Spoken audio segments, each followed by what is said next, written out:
आइए इनसे मैं जानकारी लेता हूं कि क्या इस बार 2025 के विधानसभा चुनाव में मैदान में आने की तैयारी है या नहीं है, इन्हीं के जुबानी से मैं सोचता हूं। जी, सबसे पहले प्रमोद जी आपको बहुत बहुत धन्यवाद। और आपका न्यूज़ चैनल है भारत ए टू जेड, पूरी टीम को मैं धन्यवाद देना चाहता हूं कि आप जनता को मुद्दा को आप मजबूती के साथ रखते हैं और आप जो हम लोग का ये चौथा स्तंभ है उसके माध्यम से समाज को आप आईना दिखाने का कार्य करते हैं। इसके लिए सबसे पहले आपको बहुत बहुत धन्यवाद। और आज आप यहाँ हैं इसके लिए भी आपको बहुत बहुत धन्यवाद। तो निश्चित तौर पर मैं पिछले बार 2020 में मैं नवीनगर के जनता जनार्दन के आग्रह पर मैं वहाँ पर गया था और उनका जो कि काफ़ी हमें मान सम्मान मिला था, आशीर्वाद प्राप्त हुआ था। और वहाँ पर आप देखे होंगे कि मात्र 10 दिन के ही संपर्क में करीब लगभग 25,000 वोट हमको प्राप्त हुआ था। तो निश्चित तौर पर हम लोग का पेशा ही समाज सेवी का है और समाज सेवा हम लोग कर रहे हैं। हमारा यहाँ कुटुंबा प्रखंड में लगातार जनता का आशीर्वाद प्राप्त है लगभग 1 दशक से। और अब तक के मैं यहाँ पर जो भी अपना मेरा कार्य का शैली रहा है या कार्य जो आखिर विधानसभा चुनाव लड़ने का मुख्य उद्देश्य क्या रहता है, क्या प्राथमिकताएं रहती है? देखिए, अब तक के हम लोग त्रिस्तरीय पंचायती राज के जनप्रतिनिधि यहाँ पर हैं और 1 दशक से हैं। तो बहुत से ऐसा कार्य है जो कि हम लोग इस पद पे रह करके नहीं कर सकते हैं और जो जनता की समस्याएं हैं उसको मजबूती से उठाने के लिए या जनता को न्याय दिलवाने के लिए आपको विधानसभा में जाना होगा, तभी आप दिलवा पाएंगे। और ये जनता का मांग है कि हमें विधानसभा के पद पर आप जो है कि चुनाव लड़ें, जो कि मैं 2020 में भी नवीनगर गया था और इस बार भी अगर मुझे मौका मिला तो निश्चित तौर पर मैं जाना चाहूँगा। किस पार्टी से चुनाव लड़ने की संभावना जताई जा रही है? पार्टी की जहाँ तक बात है तो देखिए, मेरा सोच है कि बहुत दिनों से करीब 2 दशक से अब तक के यहाँ पर एनडीए गठबंधन का सरकार रहा है बिहार में।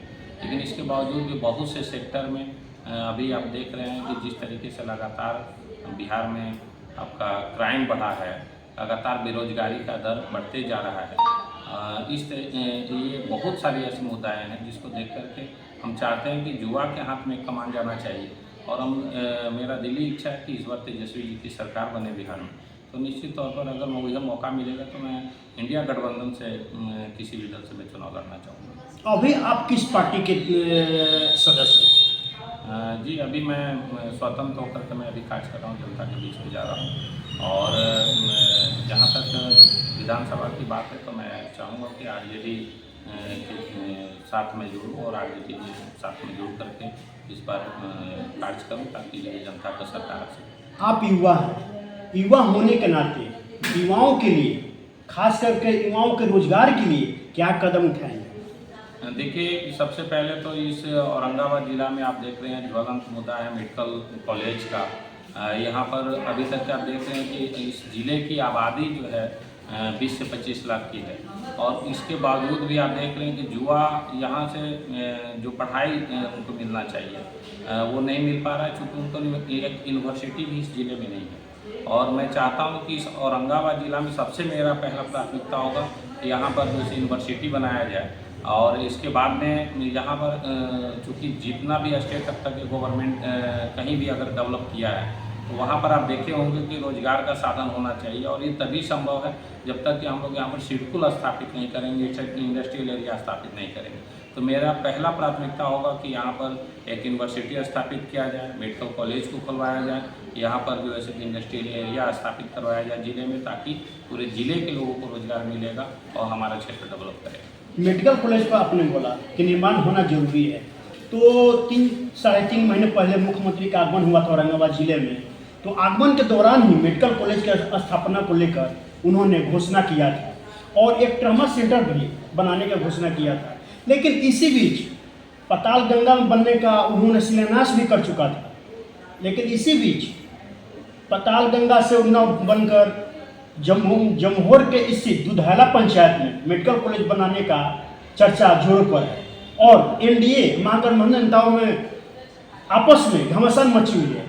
इस घमासान के मुद्दे पर भी आप क्या कहना चाहेंगे? देखिए मेडिकल कॉलेज की जहाँ तक बात है, ट्रामा सेंटर की बात है, आए दिन हम देखते हैं कि NH 139 पर या GT रोड पर कोई ऐसा दिन नहीं है जिस दिन की यहाँ पर घटना नहीं घटित होता है और बहुत से हमारे युवा साथियों का जान गंवाना पड़ता है। तो अगर ये चीज़ हमारे ट्रामा सेंटर हमारे ज़िले के अंदर हो और तत्काल एक्सीडेंट के बाद 2 से 3 घंटे में अगर उसको ट्रीटमेंट उचित इलाज मिल जाए, तो मैं समझता हूँ कि इसमें जो जान जाने की जो संख्या है उसमें कम से कम 50% कटौती हो जाएगी। और जहाँ तक मेडिकल कॉलेज और इसका सरकार की तरफ से घोषणा की बात है, मैं धन्यवाद देता हूँ कि अगर मंशा ऐसा है कार्य करने का, तो इससे बेटर कार्य सरकार के लिए भी कुछ नहीं हो सकता और जनता के लिए भी कुछ नहीं हो सकता है। पताल गंगा में ही क्यों न खुल जाए, खुलनी चाहिए। अगर बात आ जा रहा है दूधाला के लिए तो वहीं खुलना चाहिए। यहाँ पर प्रशासन मैं देख रहा हूँ कि सिर्फ इस पर फोकसबाजी करते हैं, बयानबाजी करते हैं। NDA के जो नेता हैं वो भी बयानबाजी ही सिर्फ कर रहे हैं। अगर आपकी सरकार है और किसी तरह कोई टेक्निकल इशू है तो उसको कौन सॉल्व करेगा? सरकार ही इसको सॉल्व कर सकता है। अगर ज़मीन आपका नहीं पता गंगा में उपलब्ध हो रहा है तो दूधैला में हो रहा है तो वहीं आप कर दीजिए। ऐसे अगर ज़्यादा मेरा जो रहा है बेटर तब होता कि जब जिला मुख्यालय से अगर इर्द गिर्द में भी सटा हुआ अगर खुल जाए तो ज़्यादा अच्छा है। लेकिन खुलनी चाहिए और कहीं भी जिला में ये नहीं मतलब रखता है कि कहाँ खुल रहा है। जिला के अंदर एक ट्रामा सेंटर और मेडिकल कॉलेज स्थापित होना चाहिए और इसमें सरकार को एकदम निष्पक्ष तरीके से आगे बढ़ करके इसको तत्काल इसको अंजाम देना चाहिए। आप कुटुंबा प्रखंड प्रमुख 4 टर्म से, तो 4 टर्म के रहते हुए विकास योजनाओं के बारे में अपने पंचायत वासियों को प्रति क्या संदेश देना चाहिए? देखिए हम लोग चूँकि त्रिस्तरीय पंचायती राज के जनप्रतिनिधि हैं और बहुत से मामलों में हम लोग बंधे हुए हैं। सरकार की जो गाइडलाइन होता है उसके तहत हम लोग को कार्य करना होता है और सीमित क्षेत्र में ही हम लोग कार्य करते हैं। इसके बावजूद भी मेरा लगातार प्रयास रहा है कि सर्वांगीण विकास इस प्रखंड में किया जाए और आप देखे होंगे कि इस प्रखंड में काफ़ी विकास हुआ है हर सेक्टर में और उसके लेकर के हमें 2 बार राष्ट्रीय अवार्ड भी इस प्रखंड को प्राप्त हुआ है।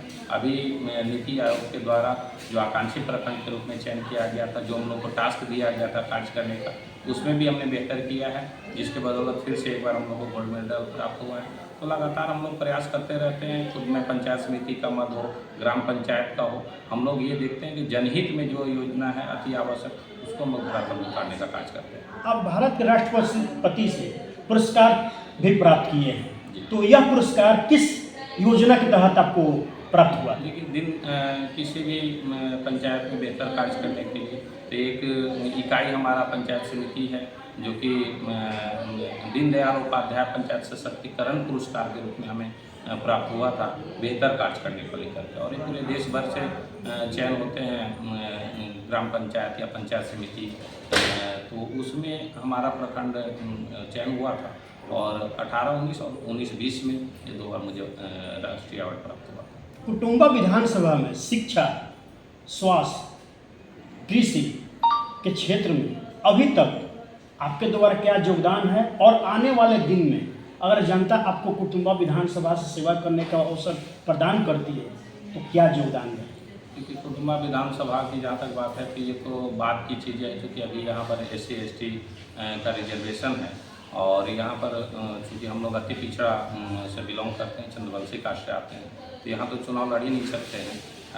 और जहाँ तक बात है विकास का, तो आप हेल्थ सेक्टर में आप देखते होंगे मैं लगातार हेल्थ डिपार्टमेंट के संपर्क में रहता हूँ, औचक निरीक्षण में जाता हूँ, लगातार उनके साथ बैठक करके जो मेरे पास संसाधन है उसमें मैं बेहतर करने का कार्य करता हूँ।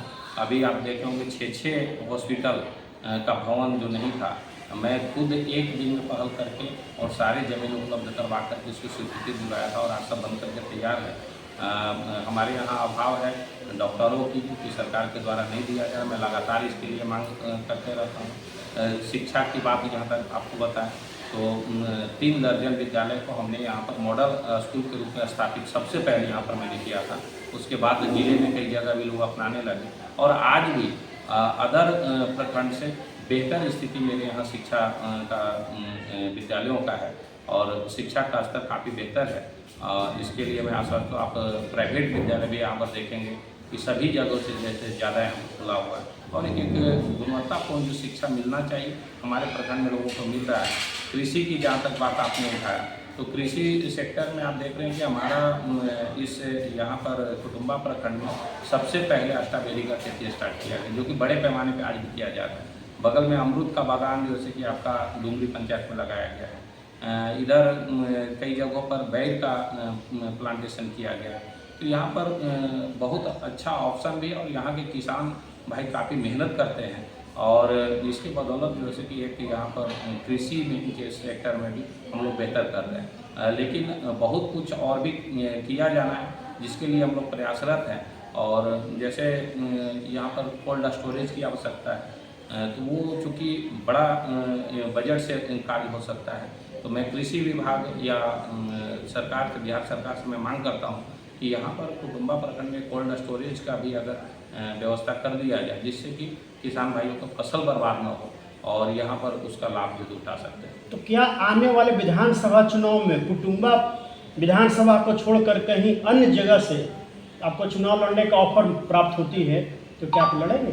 जी बिल्कुल, चूँकि जनता का ये मांग है और जनता का मेरे ऊपर विश्वास है कि आप देख रहे हैं कि औरंगाबाद ज़िले में बहुत सारे यहाँ पर हर बार विधायक चुने जा रहे हैं, लेकिन स्थिति है कि जनता को ये संतोष नहीं प्राप्त हो रहा है कि हमारे लायक वो विधायक है, हमारी बात को सुन सकते हैं। या आप बहुत से ऐसे आज भी सैकड़ों गांव हैं, किसी भी विधानसभा में आप चले जाइए, बहुत से गाँव को दिखेंगे जहाँ आज तक रोड नहीं वहाँ पर पहुँच सका है। तो ये कहीं न कहीं विधायक की उदासीनता होती है और कहीं न कहीं इग्नोर लोगों के साथ किया जाता है, पक्षपात किया जाता है, जिसकी वजह से लोगों को उम्मीद है मेरे से। और लगातार सभी जगहों पर जैसे कि मेरा मांग है और हम लगातार आप देखते हैं कि पूरे ज़िले भर में मैं भ्रमण करते रहता हूँ और ज़िले के सभी लोगों से मैं संपर्क में रहता हूँ। तो वैसे तो मैं नबीनगर पिछले बार चुनाव लड़ा ही था और मौका मिलेगा तो फिर भी मैं लड़ना चाहूँगा।